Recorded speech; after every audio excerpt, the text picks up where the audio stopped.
I'm a lady, born 3 in a family of 4, 2 brothers and 1 little sister.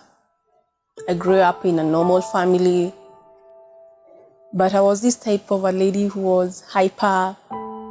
Having been brought up with boys, I wanted to be like boys.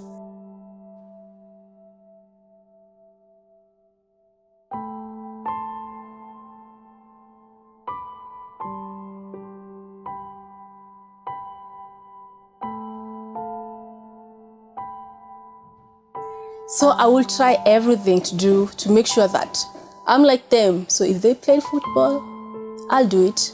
If they climb the trees, you can bet I was there.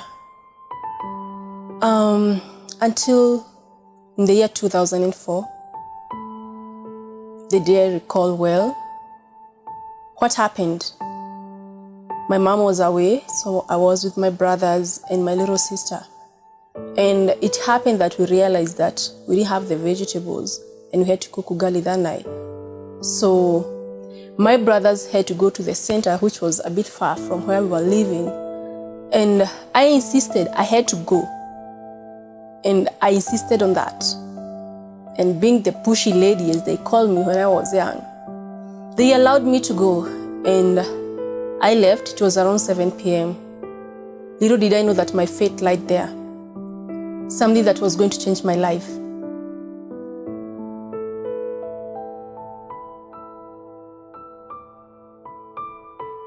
I went, got the vegetables, and on my way back, I met with a guy, and since it was dark, I kind of started getting scared. And he offered to walk with me, and I walked. Just before we got to my place, he asked me about my neighbor, and I was like, oh, you mean you know my neighbor? And he said that he wanted to give me something to take to my neighbor. But he tried to check his pocket, he didn't have them. And he told me there was a school that was nearby, and he told me that he had to go pick it there.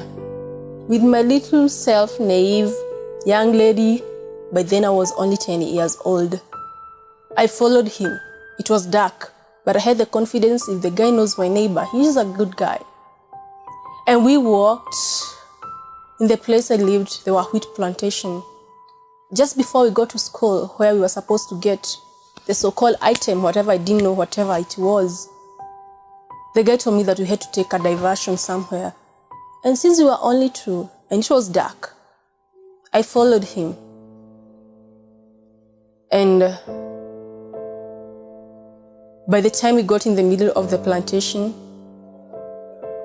the guy turned to what I never expected. He held me, pushed me, and down I was there, laying aimlessly, confused. I didn't know what was going on until the moment I felt him grabbing my panties. I was too young. I had never had somebody like that. But the only thing I can recall is the pain, screaming, crying. I can't recall much what happened, but the pain is so fresh. He had a knife and he threatened me. If I dare cry, if I dare scream, he was going to finish me. I was so helpless, so I had to just go with whatever he had to do. Yeah, he raped me. I did not understand whatever was going on because I only know of the pain. And after he was done, he left me there lying aimlessly and left. So I dragged myself out of the wheat, and thanks to God, there were some guys who were going to church. And I think I lost my memory or something because I started calling the guys the names of people they didn't even know. But they took me to my home. My mom was still not there. So she was called. We went to and picked her up. I was taken to the hospital. I don't know whatever doctor said, but I remember all was not well. My Sunday school teacher came after she had the incident. She encouraged me. My aunties came, checked on me, encouraged me, but I didn't understand really well what happened. I refused to go to school, and my mom was like, no, you have to go. Like, she knew it had happened, but she did not understand really what happened beyond the physical abuse. Because mentally, I was tormented. And I felt confused. I remember playing with my fellow girls, and I asked them, because I used to hear them saying, you know what? She was raped. And I asked them, by the way, mnajua kurepiwa ni nini? And they'll say they don't know. Then I'm like, leave the story alone, because I was anxious. Like, what is this that really happened? Because I'm like, what is it? I could not understand everything. I could not get it, and nobody understood me from that time, because the moment I tried to tell them the way I felt, nobody understood me. And I don't blame them. They thought I was too young to understand anything, and they thought I was too young to get to be tormented, to get into a trauma or anything. But I was dying from inside. From the moment I was raped, I thought I was going to die. Every time, every morning, every day when I woke up, the only thing that I saw was death. When I was in class 5, I remember my brother telling his friends that I was raped, and I cried because I could not imagine him telling his friends. But he didn't even understand too, like what happened. He was just saying it as maybe boy talk or anything, if there's something like that. But I remember now in class 7, I started becoming sickly, and having learned about HIV, AIDS, and sexually transmitted diseases in class 6. I was this person who was sharp and I could connect anything. So I was like, the guy raped me, so meaning I have either gonorrhea, syphilis, but what I was convinced for, I had HIV. And I grew up knowing that I had HIV. In class 7, I developed this habit. Like, I took a lot of photos. And not that because I was a photoholic, no. I was taking them in preparation of my burial. I was so ready to die. And nobody could convince me that I was going to live. I took very many photos, and every time I take a photo, I'm like, this looks good in my burial. And that is the conviction I had. So life went on, class 6, 7, 8, still thinking. I was waiting for my death, and I wasn't dying. So I went to high school, and life was the normal thing. I was social, and nobody knew what I was going through, because being a hyper chick, everybody thought I was okay.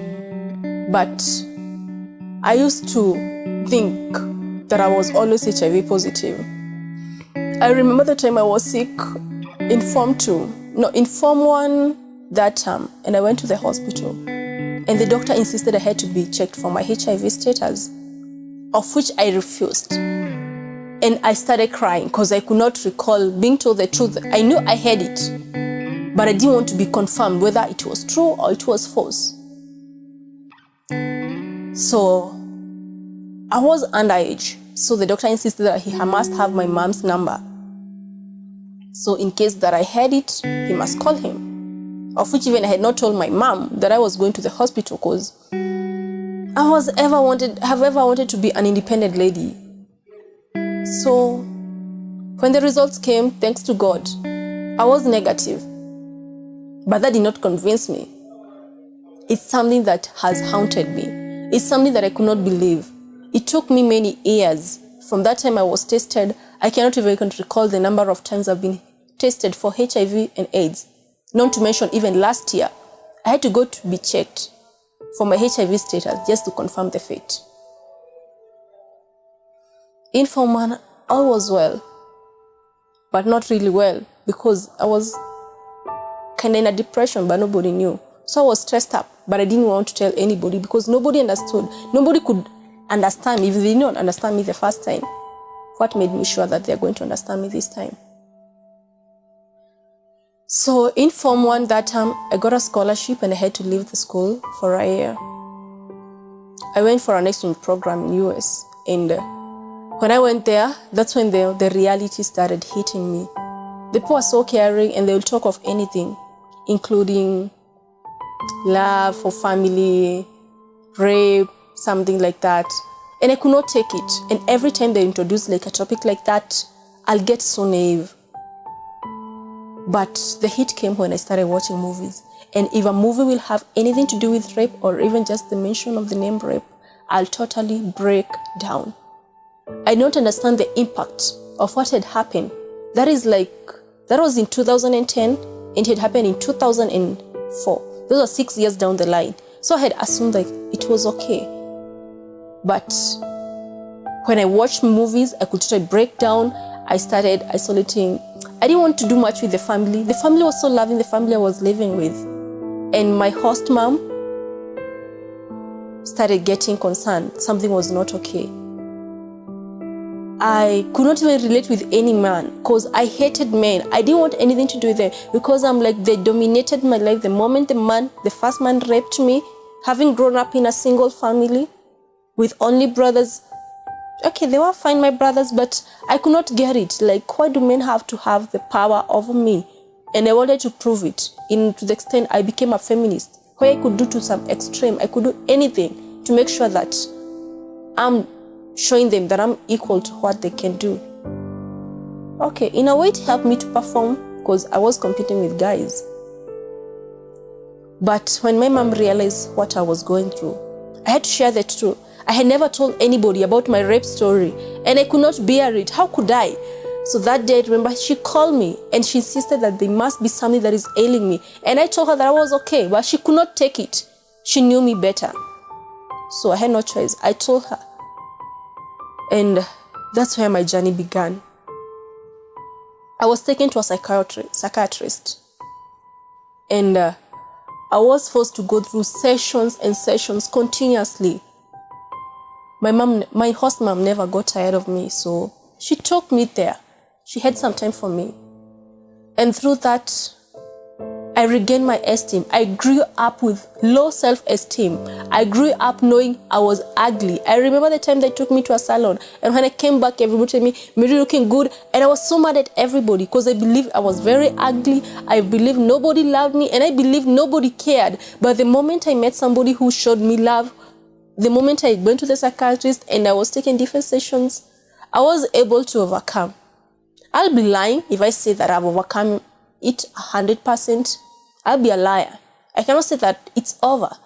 Because even after that, that is informed too. When I came back to Kenya and I continued with my life, at least I could interact with guys. This year I've improved. I've not gone to any VCT. I have no doubt that I'm HIV positive, but I have gotten the confidence that I'm HIV negative. I know it's a story that many people don't want to share. Nobody wants to say that she has been raped. But I want to talk to those people who have been raped, of which nowadays it happened to both ladies and gents. One thing I wish to say is that accept it, because healing starts all by acceptance. It has happened. So after happening, what next? You have to know ways, relate with people who can advise you, because at times the families fail.